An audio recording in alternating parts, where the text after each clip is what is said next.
Congressman Troy Carter on the hotline with us now. How are you, sir?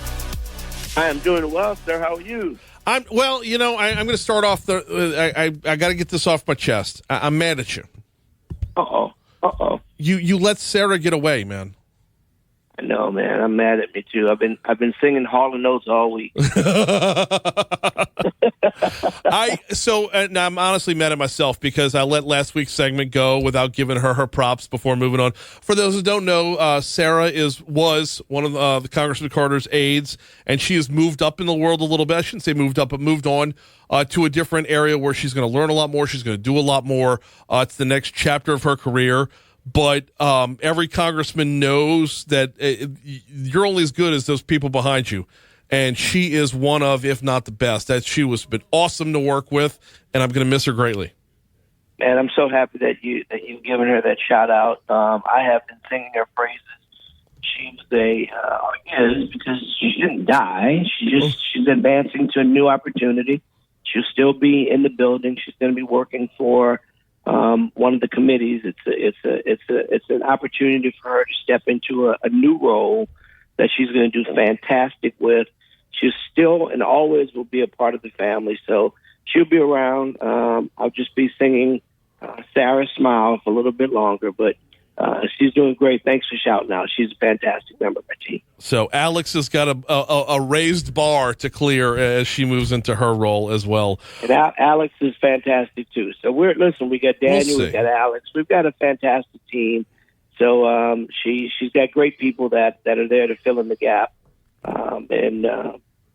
Between Daniel and Alex and others, we will continue to have the ship sail. Absolutely. You got a lot going on in the district right now. The LCMC Cancer Center is about to undergo an expansion. Tell me all about your role in this and what it means. Well, we did the ribbon cutting yesterday. We had a federal appropriation of $2 million, which assisted with the expansion. Louisiana has one of the highest rates of cancer in the nation. So having a center that's able to recognize and deal with the various forms of cancer, many of which, as you know, if treated early enough, don't have to be a death sentence. But we have to ensure that people have a place to go that's affordable, that's accessible.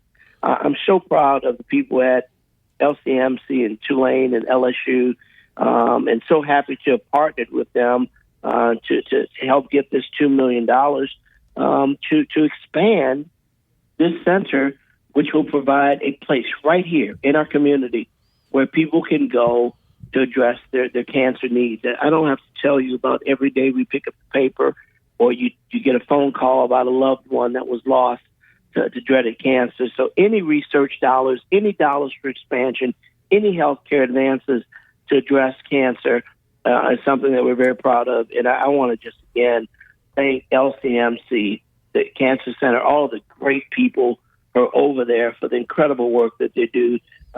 This small appropriation goes a long way to literally doubling the beds that they have available for cancer patients. Congressman Troy Carter is our guest, and this is one of those examples, Congressman, of when Congress is doing work up on the Hill, how it does make its way back into the community. That's exactly right. I mean, this is the work manifested in action. Oftentimes in Washington, we're in meetings literally from early morning to late night. There's committee meetings, there's subcommittee meetings, there's floor action, there's debate. There's meeting with constituents, there's meeting with department heads, there's meeting with secretaries of, and so people don't always see and know what we're doing in our 12-hour days, 13-hour days, 14-hour days. But you know what they do know? When the resources make it back home. You know what they do know? When they see the tangible effects of your work. When they see brick and mortar, they see programming for healthcare, they see swimming pools for communities never had them before. They see community lighthouses in times when the heat is sweltering and the power is out. That's what manifests itself into people seeing promises made, promises kept, government working for the people. I need to beat this. I want treatment that attacks my cancer, not me. I want to hear we've got you and believe it. I want next generation treatments and a team that's known for leading the way. Because days like these, that's when the world just feels right. For national leaders in immune-based cancer therapy, you want Novant. Novant Health. Best physicians, amazing nurses, remarkable care. When you're a maintenance engineer in a beverage manufacturing plant, you keep production lines moving and quality on track because there's no room for slowdowns. With Grainger's vast selection of high-quality motors, sensors, belts, and hard-to-find parts, you can get what you need fast and all in one place, so nothing gets in the way of getting the job done. Call 1-800-GRAINGER, click Grainger.com, or just stop by. Grainger, for the ones who get it done. For those in Baton Rouge, because LCMC is a lot more New Orleans-based, for those in Baton Rouge, give us the 10,000-foot view of what they do over there at LCMC specifically. Well, LCMC manages a whole host of hospitals. Mm-hmm. So United Medical Center, Children's Hospital. So all of these various hospitals fall. The LCMC is the parent, right. But they operate a host of hospitals from mental health to Children's Hospital, to regular hospital, to cancer centers, to centers for children who have been abused, the Manning Family Center that deals with young children with issues, many of which who have been abused. So LCMC is a parent company that owns a host of hospitals, medical facilities, urgent care centers, mental health, physical health centers throughout the greater New Orleans area. And they do just an incredible job. More than just what you see on the surface, they're great community partners. And I've worked very closely with them, with LSU, with Tulane, to talk about the National Institute of Health and the importance of having research funding to address those dreaded diseases that, but for research dollars, we'd have no clue how to address them. Right. While we haven't come up with a cure for cancer yet, we certainly have mitigated and found ways to address it. And people are dying not as frequently because there are means that we have to retard the cancer, to eradicate the cancer in some cases, and avoid the cancer in others by exercise, diet, and lifestyle. Congressman Troy Carter is our guest. This is DC Current, presented by the Louisiana Association of Business and Industry. Congressman Carter joins us just about every Tuesday, unless the business of the nation gets in the way from time to time. I want to pivot over a little bit, Congressman Carter, because on this day, 21 years ago, Katrina became a hurricane. And I know last year there was a whole lot of commemoration for the 20th anniversary. We saw documentary after documentary. I think everybody took a respectable amount of programming to acknowledge what just absolutely decimated not just a city but a region, and acknowledge the rebuild as well. We're coming up on the 21st anniversary.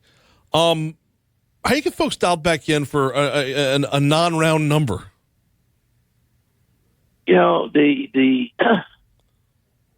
The reality is it's somber to even think about it. But it's 21 years, and you think about the images of people on rooftops, people at the convention center who had no clue if any help was going to come, if there would be water or diapers or food for their babies, or the elderly who literally were either in their wheelchair or no longer had it and were just laying on the ground. Painful sights to remember, but I'll tell you what gives the energy for commemoration. As I said yesterday at a press conference that was held on the steps of City Hall, hosted by the Hip Hop Caucus, the New Orleans Commemoration Inc., and the Hip Hop Caucus to commemorate the 21st anniversary, and these guys do a great job of not just remembering, but remembering those parts that are most important. Remembering that storms come and go, and shame on us if we don't learn from the last one to prepare for the next one. And, when I spoke, I highlighted that, the news depicted a yeah, there were some rogue people, no doubt about it. There were some people who were doing things that I'm sure today they should be very much ashamed of. But a greater majority of the people were helping each other. Oh, absolutely. They were in a place of desperation, but they shared what they had. They were leaving the comforts of their home to go to, or their safety rather, not their homes, but the safety, whatever that safety was, to go out and to help rescue people on rooftops, to help, to provide water, to work. And unfortunately, the mainstream media only played those pieces that made it look like we were all trying to kill each other.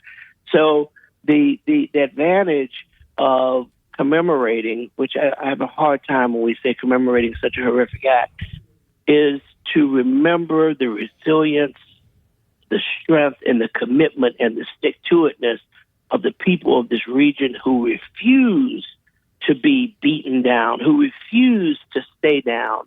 And now you look at our community, and it's thriving better than it's ever been before. We continue to work with the federal government and FEMA to not get rid of it, as there were some suggestions, but to reform it, to make sure that FEMA is nimble and strong and centralized, that it can pivot and move to any area in our country that it's needed, because we see and we know that storms come faster, they stay longer, they end up in places they've never been before. Yeah. You know, it's not just the predictable anymore. With climate change, they're popping up in places you've never seen: mudslides, storms, flooding, tornadoes, not to say the least of these horrendous hurricanes that plague us. But we have to be ready. And the every year to remind people is to say never again that we should ever find ourselves so ill prepared. We know these storms are coming. Yep. We even know their names. We've got to have boots on the ground and ready before the first wind blows and the first water falls. Well, and the next one's going to be named Dolly, and will probably form within the next 2 days. Probably not going to be a problem for us, but we always have an eye out when they're out there, and there's a reason we pay such close attention, and it was because of August 29th, 2001. In the meanwhile, he is Congressman Troy Carter. We do D.C. Current about this time every week. Congressman, I've got to go now Google what the Hip Hop Caucus is, so we'll talk to you soon. Please do. God bless you, my friend. Have a fantastic week. You too. Greatly appreciate the time, as always. Hip Hop Caucus. Now, I knew Luther Campbell was running for Congress. I didn't know there was a whole caucus.